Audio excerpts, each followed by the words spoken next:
In this video, I'm going to attempt to explain why RSDTyler has gone from teaching pickup for about 20 years to teaching personal development. And from what I've seen, being a part of the pickup community and a part of this, I've been on the journey for a while, actually about 2 years now. I started going out 2 years ago, and since then I've been going out 3 to 6 nights a week. And my very first person I came across in the pickup community and learned from was RSDTyler. So I went through the whole stage when he was like shutting down his YouTube videos and changing it. And I was like, what the hell is going on? Oh, those videos are all so good, why is he doing this? And I was a bit confused. Because at the start I was like, I watched all the pickup videos he had online, on YouTube, and I was like, this is great, this is such good content, I learned so much from it. And I learned a lot from it, and then his later content was like, it's more about social conditioning, about waking up, and I was like, I kind of just want to learn the pickup stuff. I want to get better with women, that was my goal.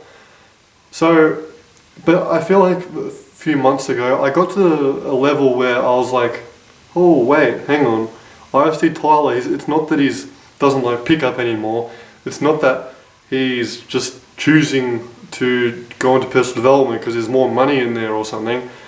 I actually think Tyler is onto something. He said in one of his videos, in an update video, that the pickup stuff he goes on about is only the technical stuff, is only 1% of the total of like what goes on his mind, what in his day-to-day life. Like, I'm not explaining this very well, but what I'm saying is, the videos he has on pickup specifically, there's a lot more to it than those videos have in on themselves. I hear guys say, yeah, RSD is not about getting laid anymore. If you want to get laid, watch someone else. They're not going to help you. But I beg to differ, because I've read a couple books. He loves Eckhart Tolle, right? He loves going on about present to the moment, a new earth, Hawkins. He's a bit woo-woo, and if you follow his content really closely, he talks a lot about like consciousness and, you know, kind of waking up and letting go of that trauma energy. Like Julian's getting into all the trauma stuff. He's like, stop doing pickup stuff as well. What's going on? But if you think about it like this is the way I think about it. Say if you're drinking, right? You're drinking alcohol, or you're on a substance or something, and you're out. Say you're on MDMA and you're in a club. Imagine how much easier game and women and approaching is going to be when you're on MDMA or when you're on some sort of drug. You'll be like, yo, what's going on? Oh my god, I love you. You have all this serotonin just going off in your mind, and you're in that state where it's just like everything's easy and everything's chill. Whereas when you're sober, and I game when I'm sober because I'm trying to get the most out of this, it's tough. You're in your head, gotta overcome approach anxiety, what do I say, or I'm in front of the girl, oh, I gotta lead the interaction, and all these things you gotta control. But when you're on some sort of drug, it's like, you're just like, yo, what's up, you come here, it's chill, alright? I think he just released a video about psychedelics. Has Tyler ever taken psychedelics? And what he says is something that's similar to what I'm saying now is,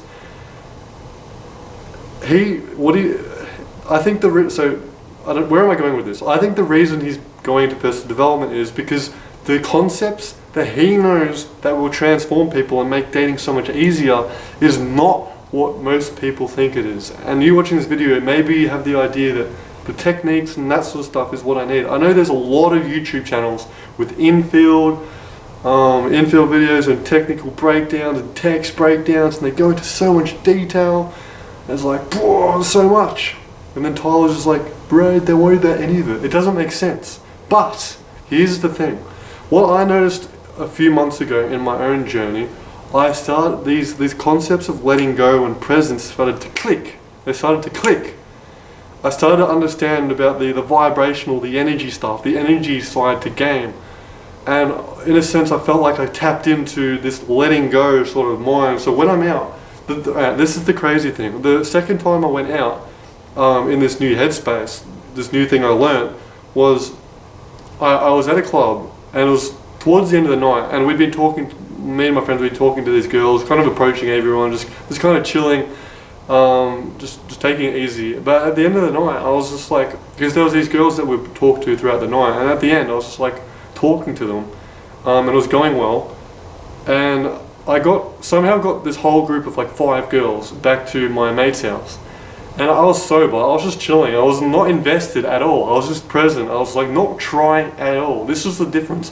I wasn't thinking what to say, or the technique, or what to do. I was just in the moment, I was letting go. I was just like coming from a frame of like, yo, you guys should all come back to my mate's house. I was actually trying to show off this new headspace I was in. I was out with a couple other guys, and I was kind of out to show them like how different game can be when you're in this different headspace. And maybe this sounds totally stupid, different headspace, what the hell does that even mean? That's for a different video, I suppose. But it's more in the lines of presence, when you can be present at the moment. People just throw around, yeah, be present, take action and be present to it.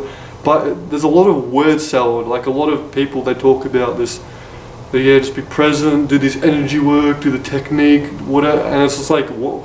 There's all these different angles of learning processes coming together, and it doesn't make sense. You can't, all the pieces of the puzzle, they don't fit, they don't perfectly align. But when I mention headspace, it's kind of like they all connect. It's kind of like something clicks. You know how to be present, you know how to let go. But anyway, alright, back to, yeah, and they all came back to my mate's house. We had a crazy time, stayed up till like 5 a.m. And it was pretty good. And one of the girls messaged me later, she wanted to hang out again. Like, I was like, damn, this is crazy. And that happened again. The next time, the same sort of situation kept happening. Like my approach anxiety just kind of gone, it melted away because I was in the moment. I kind of realized my attachment to the result, trying to get everything to work, was actually creating that fear. Because what happens is, if you imagine it as like a pain-pleasure cycle, I'm getting a bit crazy again here, but just bear with me.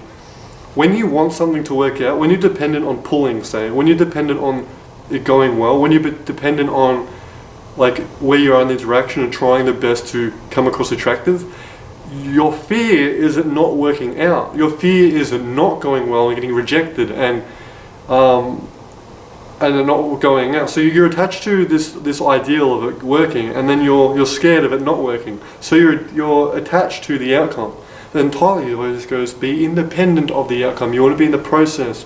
You can be in the like it talks about the Bhagavad Gita, I don't know how to say the word, it's some book, some ancient book on spiritual teachings or something, and it's like they say you're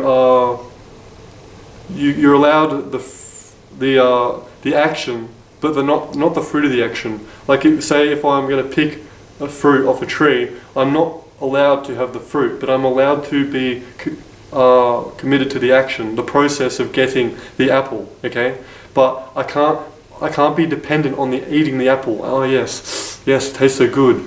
It's like girls, I can't be dependent on pulling. Yes, pulling, it feels so good. Because when you're dependent on something, you push it away.